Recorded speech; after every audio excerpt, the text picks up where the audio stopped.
حضرت عائشہ رضی اللہ عنہ سے روایت ہے کہ اللہ کے نبی نے فرمایا کہ جس شخص کو بیٹیوں کی تعلیم و تربیت کی وجہ سے معمولی سی بھی تکلیف اٹھانی پڑے تو یہ بیٹیاں قیامت والے دن اس شخص کے لیے جہنم سے بچاؤ کا ذریعہ ہوں گی۔ حضرت ادریس علیہ السلام فرماتے ہیں کہ اللہ تعالیٰ کی بے انتہا نعمتوں اور احسانات کا شکریہ انسانی طاقت سے باہر ہے۔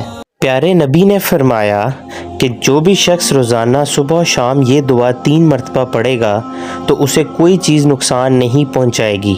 بسم اللہ الذی لا یضر مع اسمہ شیء فی الارض ولا فی السماء وہو السمیع العلیم فبأی آلاء ربکما تکذبان، اور تم اپنے رب کی کون کون سی نعمت کو جھٹلاؤ گے؟